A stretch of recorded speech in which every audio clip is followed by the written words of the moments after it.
Is the occult full of shadowy figures, dark forces with malicious intent?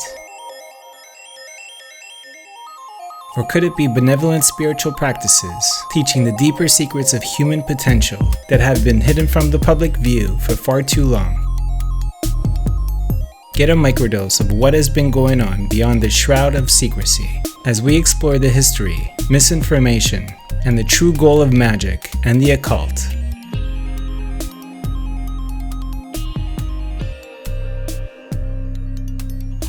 I welcome you to another exclusive presentation on my channel, presented to you by Gaia.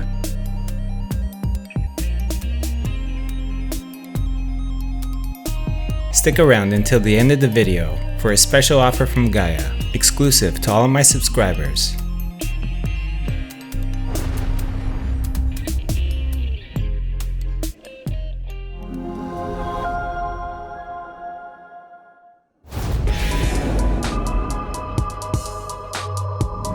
There are certain people throughout history who have just had this certain something that they seem more alive or have had an ability to shape reality around them. I wanted to see what was it that made some people not just special, but somehow totally break the mold of what people think is possible for human life.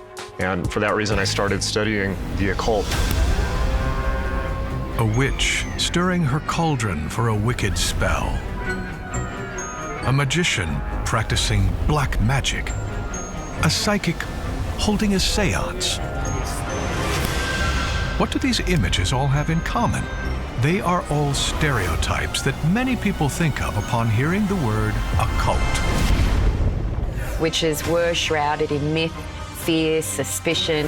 But despite their bad reputations for being associated with the dark arts, are occultist practices really evil? Rituals really are tools. They can be used for good or bad purposes.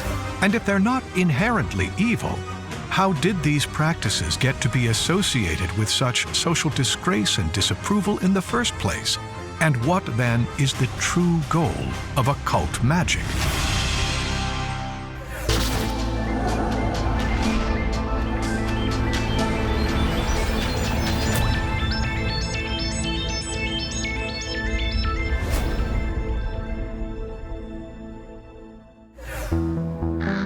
The word occult originates from the Latin word occulere, meaning conceal. The dictionary defines the word occult as involving or relating to supernatural, mystical, or magical powers or phenomena.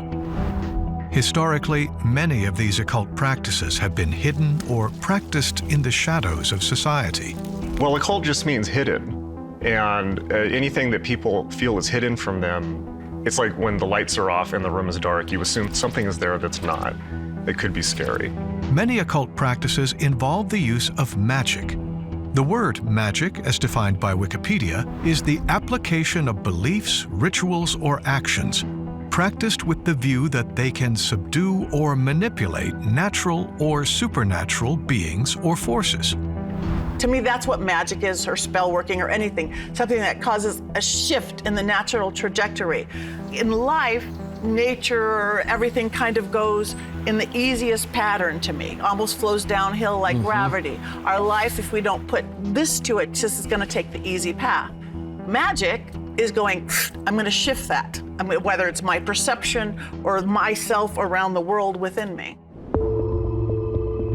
Due to these beliefs in the supernatural, the term occultism has taken on a rather negative connotation, as these practices tend to oppose the prevailing worldview which is rooted in science. Practices considered to be occult include divination, alchemy, astrology, psychic readings, performing magic, and even some religions such as Wicca, Voodoo, and paganism. Many of these practices are having a resurgence in modern society, including the ancient Norse art of rune casting and song. Runic scholar Kadrik Olsen teaches how to practice these sacred incantations for manifestation, transformation, and healing. The old form of Norse magic is called gulder, and it means basically singing the runes. If they were to sing Laukas, that brings that healing energy into the person that they're directing it towards. The way I like to think of it is that they are the subtle connections between the subtle layers of our consciousness and the subtle layers of existence. And you don't need the actual shape or the sound or the name to tap into that. Some of the most prominent figures of the occult world help to define and spread these practices. Perhaps the most well-known person in all things occult is Aleister Crowley, an English magician who lived in the early 20th century. He was a member of the secret society, the Hermetic Order of the Golden Dawn. He founded the religion of Thelema and wrote several books, including the Book of the Law. He is credited with adding a K to the end of the word magic in order to differentiate between those doing stage tricks and those who are performing true magic.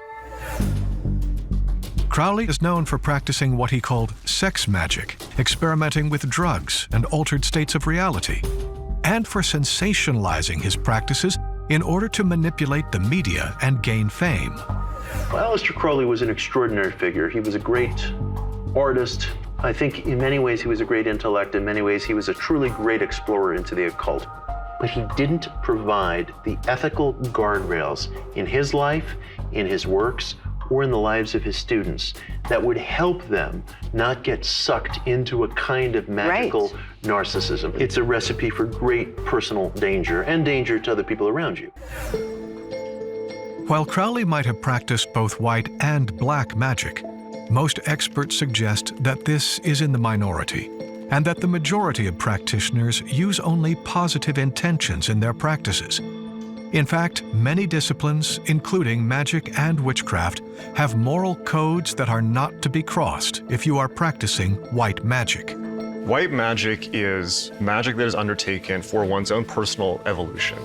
It's, for instance, yoga, meditation, the spiritual quest, understanding spiritual techniques. Something for humanity, basically. Yes, and ultimately something for humanity. It's the vertically raising oneself to be all that you can. My definition of black magic would just be things done purely for personal or material gain without any spiritual focus. People who dabble in the dark side of magic will get their fingers burnt. Until you get your fingers burnt, you don't fully understand how important it is to be rigorous with following the rules. There's actually 3 laws, very important. Do what you want, but don't hurt anyone. Do what you want, but don't interfere with another person's free will. And as you send out, so return threefold. A cause and effect. Action and reaction. What you put out comes back to you. That's why I wouldn't do curses or dark spells. Because if you live in a world, I'm going to curse you, then you live in a world where curses exist. If you give and you're generous with your time, with your money, with your love, that's what comes back to you. If you do something from a place of insecurity, fear, and thinking, I can't have it unless I manipulate, then you're not ever really going to have that intrinsic power that allows you to experience a really full and happy and abundant life. If most occult practices keep to these moral codes, and most practitioners are practicing white magic, why is it then that many of these disciplines have been demonized by society? The idea of paganism being that it was pre-Christian, when the Christian faith established itself as a dominant religious mindset, then what came before it had to be evil and debased. And so that sort of threw paganism into that bracket.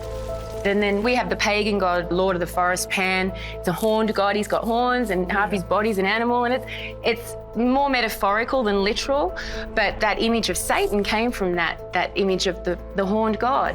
The witch stereotype is the witch of popular imagination. Normally a woman who is part of this large conspiracy with other witches to worship the devil, renounce Christianity.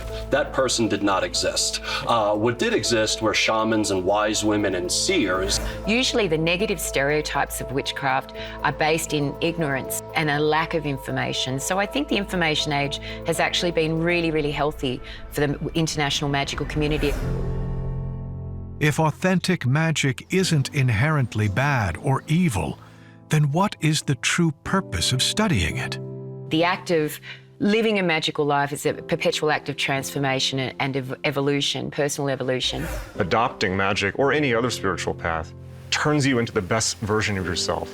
It allows you to find your purpose in life, and that's what people lack more than anything. right now. They have all this stuff and all this media, but they don't know who they are and they don't know what their life is for. And magic unveils that for you. Once you have that, then you're going along with the current of the universe and the doors just open for you. If one is drawn to the magical arts, does one need to already possess magical abilities in order to join a practice? I think we're all born with it, and it's like going to the gym and learning to work out, to just allow that intuition to come through. There's exercises you can do, there's meditations you can do. It's really just about shutting down your left brain. You have to get reason and logic out of the way and allow that world where that right brain side where anything can happen. We have a tendency to want to say, that's the magic. The magic is the runes, the magic is the cards, the magic is the I Ching. We are the magic. Absolutely. I believe that everybody has divine gifts. It's, do you want to use them or not? Anybody can do this if they want it. It's really easy to change your life. It doesn't take money, it doesn't take a lot of time. If you got something you feel like it's a curse, grab a lemon, grab some salt, do this thing, and guess what? It goes away. Despite hundreds of years of perpetual dismissal as evil or quackery, occult practices have persisted on in the shadows of society, with the majority having altruistic and benevolent intentions. Today, with the internet and social media, these ancient magical practices are becoming less hidden, and therefore the stigma and fear of them is improving. However, many practitioners of magic encourage others to approach the magical life as a serious, modern, spiritual path in order to really benefit from all it has to offer in one's own life and one's relationship to the world and universe at large.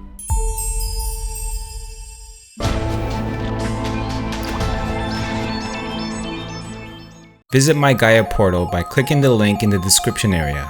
You can watch free videos and join with a special 7-day free trial at gaia.com/GaryLight.